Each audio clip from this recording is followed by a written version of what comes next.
Bismillahirrahmanirrahim. Assalamualaikum warahmatullahi wabarakatuh. Selamat pagi Ananda kelas 5B yang soleh dan soleha. Kali ini ibu minta kalian buka dulu buku tema 6 ya. Kalian buka buku tema 6 dan silahkan buka halaman 32.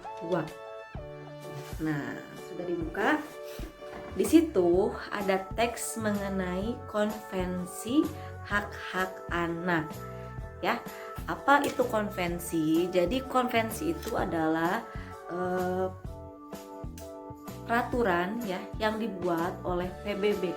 PBB itu apa? Perserikatan Bangsa-Bangsa untuk mengatur hak-hak anak ya. Jadi kalian itu sebagai anak-anak, sebagai penerus bangsa sama mempunyai hak seperti kita seperti ibu, misalnya ibu punya hak sebagai orang dewasa, kalian sebagai anak-anak pun juga sama ya, mempunyai hak, dan hak-hak kalian itu diatur dalam konvensi hak anak. Nah, nanti kita akan bahas secara rinci di halaman 32 ini ya. Kita mulai. Di sini ada konvensi hak anak. Anak-anak merupakan generasi penerus cita-cita perjuangan sebuah bangsa.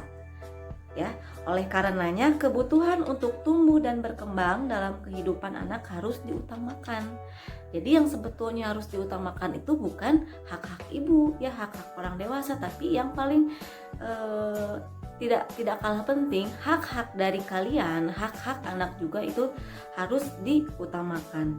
Ya, hak dalam apa? Misalnya dalam pendidikan, terus dalam kesehatan itu juga harus diutamakan. Ya, karena anak-anak itu adalah penerus generasi bangsa. Ya. Kalau tidak ada anak-anak, kalau anak-anak seperti kalian misalnya pendidikannya tertinggal, kesehatannya juga misalnya kurang diperhatikan, apa kabar nanti penerus bangsa kita ya.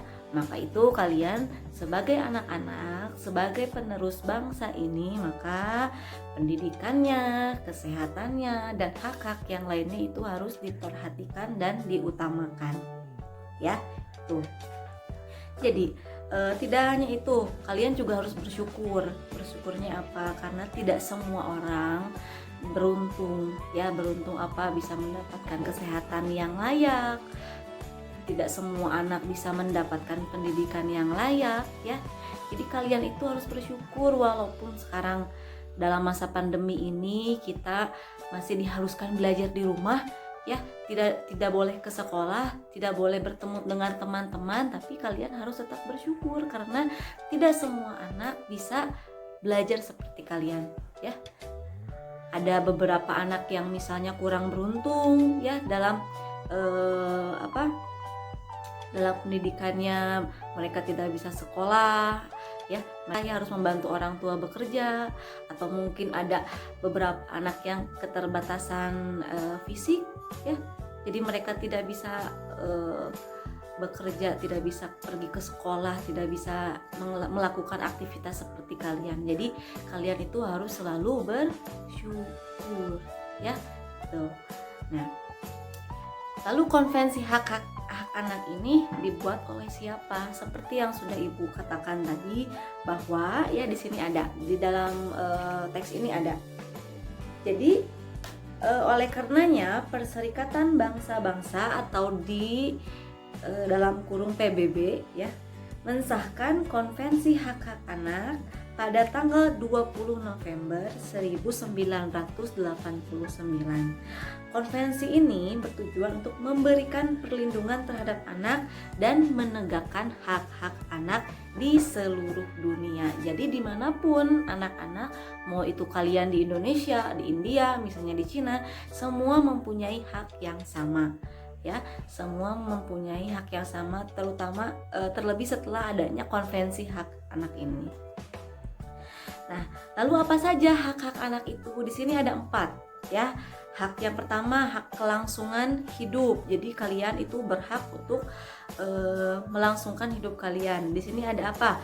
Untuk melestarikan dan mempertahankan hidup, dan hak memperoleh standar kesehatan tertinggi dan perawatan yang sebaik-baiknya. Ya, jadi kalian kalau misalnya sakit, kalian mempunyai hak untuk mendapatkan perawatan yang sebaik-baiknya. Gitu. Terus yang keduanya ada hak perlindungan. Perlindungan dari apa? Dari diskriminasi, eksploitasi anak, kekerasan, ya, keterlantaran dan lain sebagainya. Jadi kalian mempunyai hak yang sama dengan anak yang lain. Suka pernah pernah melihat berita misalnya ada anak-anak yang diskriminasi atau dieksploitasi. Ada juga anak-anak yang kurang beruntung mungkin ya. Ada sebagian oknum misalnya yang menyuruh anak-anak untuk mengemis di jalanan, padahal kan hak mereka itu hak mendapatkan pendidikan, hak mendapatkan kesehatan ya, hak mendapatkan perlindungan, kasih sayang dan lain sebagainya. Tapi ini malah disuruh-suruh misalnya untuk mengemis di jalanan, untuk meminta-minta uang. Nah, itu salah satu diskriminasi dan eksploitasi anak. Jadi itu tidak boleh ya. Jadi kalau kalian melihat ada teman kalian misalnya yang diperlakukan seperti itu, kalian mempunyai hak untuk apa? Untuk melaporkan. Melaporkannya bisa kemana? Nah, kalau anak ada lembaganya namanya KPAI. Jadi kalau KPAI itu Komisi Perlindungan Anak Indonesia. Jadi kalian nggak usah takut kalau kalian dieksploitasi atau merasa diskriminasi, maka kalian berhak untuk melaporkan ya. Itu ada hak perlindungan tadi yang kedua. Lalu yang ketiganya ada hak tumbuh kembang ya. Hak tumbuh kembang itu hak memperoleh pendidikan dan hak mencapai standar hidup yang layak bagi perkembangan fisik ya, fisik, mental, spiritual, moral, sosial. Jadi kalian juga salah satunya untuk bisa bersekolah itu kalian mempunyai hak ya. Nah, ada apa lagi? Mendapatkan tempat tinggal, mendapatkan makanan dan minuman yang layak ya. Selain itu bermain juga itu hak kalian ya, dan mendapatkan istirahat yang cukup karena hal itu diperlukan untuk pertumbuhan dan perkembanganmu sebagai seorang anak. Jadi kalian kalau misalnya di rumah disuruh belajar terus juga tidak baik ya, atau main terus tidak ada belajarnya, itu juga tidak boleh, karena hak kalian itu ada hak untuk belajarnya, ada hak untuk bermain, untuk istirahat yang cukup, itu harus seimbang ya, karena demi pertumbuhan dan perkembangan kalian sebagai anak. Tuh ya, yang keempat yang terakhir itu hak berpartisipasi.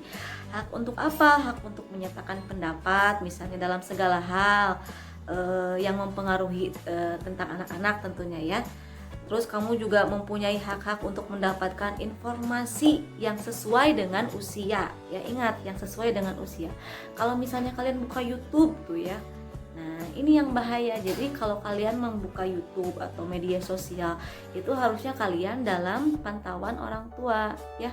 Tidak boleh buka-buka sendiri ya. Jadi harus tetap dipantau oleh orang tua, karena kalian itu berhak mendapatkan informasi, tetapi harus yang sesuai dengan usia kalian ya. Karena kan sekarang riskan ya, maksudnya media sosial atau misalnya di Google, di YouTube itu sudah segalanya bisa kita cari. Nah, itu yang kalian itu belum bisa membedakan mana yang harus kalian terima informasinya dan mana yang tidak, dan belum kalian harus terima informasinya. Jadi Ibu harapkan kalau kalian misalnya memegang HP sendiri atau punya medsos atau membuka YouTube dan Google dan lain sebagainya, Ibu harapkan orang tua kalian bisa memantau ya, atau membimbing.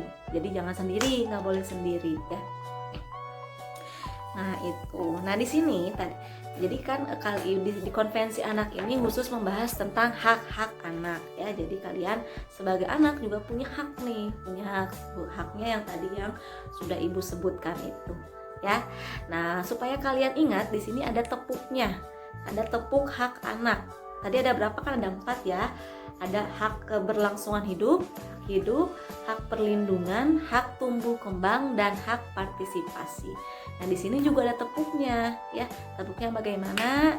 Ibu akan mempraktekkan dan nanti kalian tolong praktekkan juga tepuk hak anak ini, dan nanti seperti biasa kirim linknya ke Google Form yang Ibu berikan Ya, kita lihat tepuk anak berikut ini.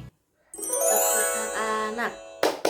Hak hidup, perlindungan, tumbuh kembang, partisipasi. Yes, yes, yes. Sekali lagi ya, tepuk hak anak.